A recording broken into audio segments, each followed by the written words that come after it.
And here's where it gets fun. So again, I just want to take these, copy this down.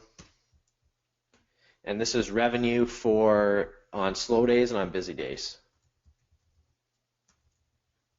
So we want to type this in, customers average on slow days and customers average spends on busy days.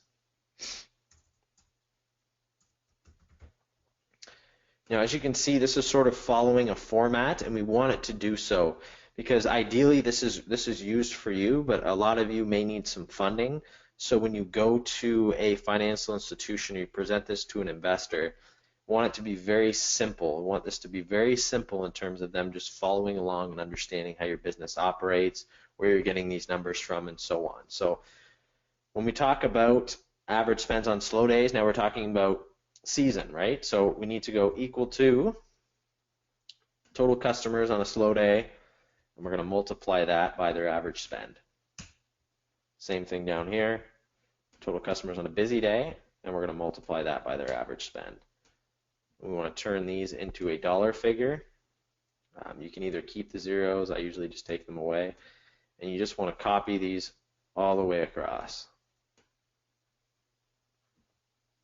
And this is going to get you your total revenue for the year. Perfect. So great, now we have figured out times a day, average customers walking through, how many slow days you're going to be having, how many busy days you're going to be having, the average spends of people who are going to be walking through your doors, and what that correlates into revenue. Now, like I said, these numbers can change. Now that we have the formulas, you can go ahead and you can fiddle around with these. So if you go to average spend, say, and you change that to $3, you're going to be able to see that the revenue here drastically changed. So do what you'd like with them, change your customer count, fiddle around, but now we have figured out total revenue.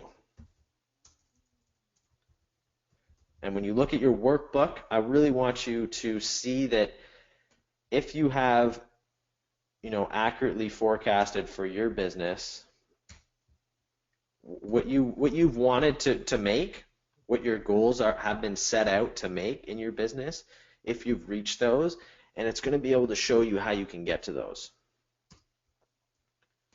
So we want to figure out total revenue, guys. Beautiful. Great, so that's now total revenue. So this business is making $614,000 a year at an average spend of $1.50. So not bad. Average spend is very less. We're getting a lot of customers, but they're not spending as much. So like I said, you can fiddle with your average customers. Obviously, average spends can change. So do so accordingly to your business. And figure out, if you don't have those numbers, you have to go and do your homework. You have to figure out what industry you're in, what people are spending. Try to figure out who your ideal customer is, who they are, so you can get a good idea of a good gauge of what people are going to spend when they walk through your doors, hop on your website, or do whatever you do. So now that we've determined revenue, now we want to talk about sales mix.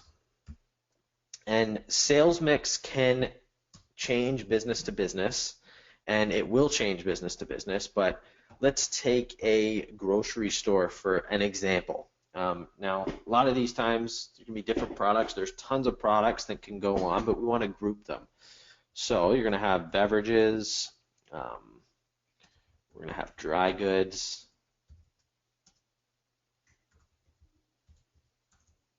We're talking about produce here. Cleaners.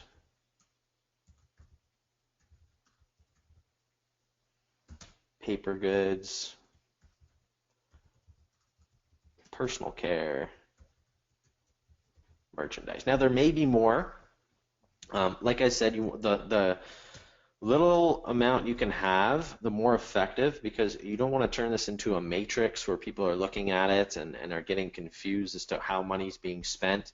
So the more you can group them, the better.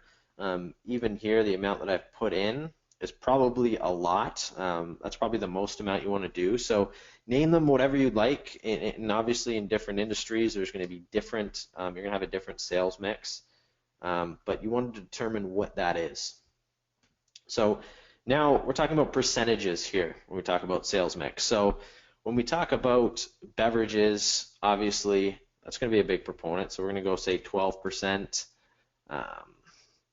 33, 18, say 10, 8%, 12, 5. So I want to change all these numbers here to a percentage.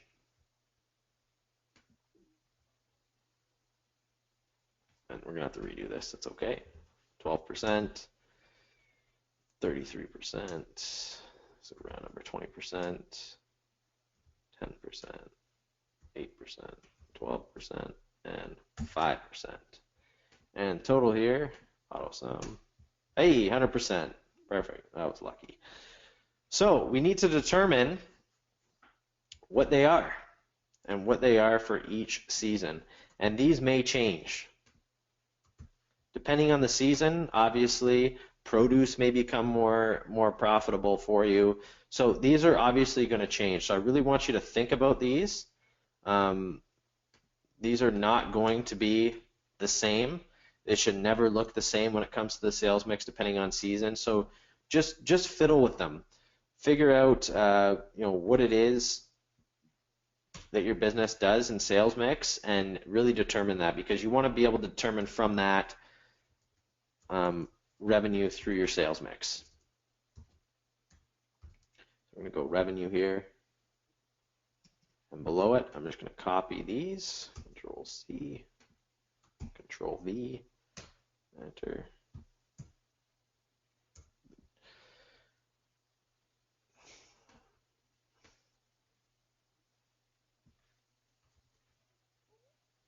Copy the seasons here, guys. If you, like I said, feel free to pause as you follow along. If I'm moving too quickly, that is okay. Just want to make sure that we're on track here. So how we get totals here is we're going to go to equal to total revenue, and we're going to multiply that by the sales mix. We're going to click enter. And again, what we want to do is we want to come up here, and we're only dealing in total revenue up top. So we want to freeze that. Again, how we freeze that is just sandwiching the letter with a $sign, and that means I can just copy all of that down, and that'll all change for me. And I want to do the same thing here, equal to revenue. Actually, I might just be able to copy this across.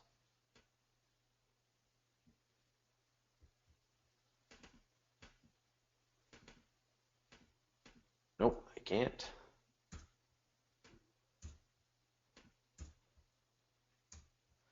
So for spring, again, we're going to go equal to total revenue.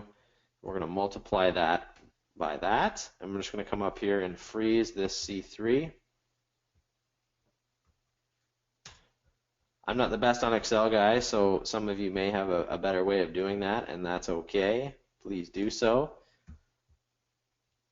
But if you're like me and are elementary when it comes to Excel, this is what we got to do. Great, so we'll freeze this frame. I'm going to do the same thing over here, lightning quick.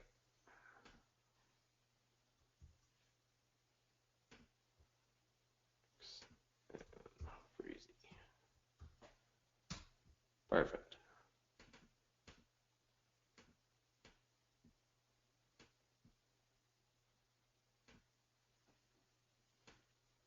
Copy these down now that we have the formulas in there. Like I said, when you change these numbers, if I go here, and you'll see that it's 12.95. If I change this to 15, you're going to see obviously that it goes up. But for this purposes, we're just going to keep them like this.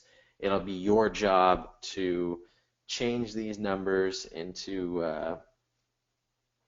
obviously into numbers that fit your business.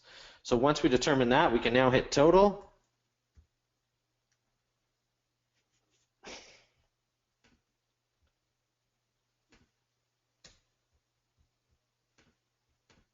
And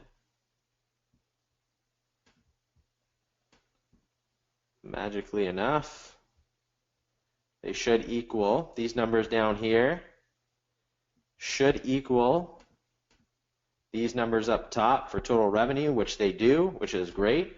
So we're set. So you guys now have a revenue worksheet. So the things that you need to work on, you need to find out your average customer count. So how many people are walking through your doors? Who are they? What are the number? Try to get a good idea of that. Once you determine customer count, and time of day is important, so try to figure out also time of day. So you want to figure out customer counts, time of day, and then you want to figure out if your business is seasonal or if we're talking quarters here. And we're just going to do the first year. To do years 2 and 3, that's okay. You're literally just expanding the spreadsheet. So it's very simple to do. I'm just trying to make this as simple as I can for you.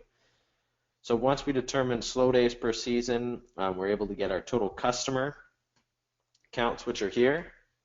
And then we figured out average spend. So we've multiplied customer counts by average spend, which has got us our revenue.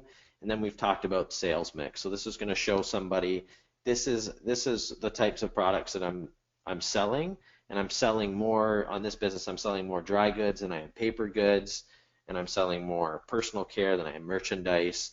But again, these numbers can change, and it is up to you to determine, based on the business that you're in, what sort of sales mix you are going to have. So for food and beverage, just think of food and beverage. It's as simple as that. For other industries, it's a little more complex, like this one, but try to group them. Even if you're selling a retail where you have multiple shirts, just talk in terms of shirts, sweatshirts, pants, and accessories. Make it very simple for yourself, guys. Like I said, we're not trying to win an award. We're trying to make sure that this is set for yourself. We're creating targets. We're setting targets, and you're going to be able to identify how to reach them. So there we go. We have a full spreadsheet here for you at this point. If you have any questions, please email me. I'd be happy to walk through some of you with it if you're having trouble, but this is a basic spreadsheet. I'm going to send you a workbook with this and an ebook, and the ebook is a great way to take what I have given you and sort of read it down and understand a little bit more. But this is just a basic spreadsheet. Now that we've determined revenue, next time we're going to be getting into cost of goods sold. We're going to get into labor costs and expenses, but I don't want to overwhelm you at this point. So at this point, we've had our revenue sheet. I really want you to spend a day or two to work on this and make sure that this is hashed out. And I may be sending you cost of goods sold in a couple days, but I don't want you to move on to that until you are comfortable with this revenue sheet. So get comfortable with this.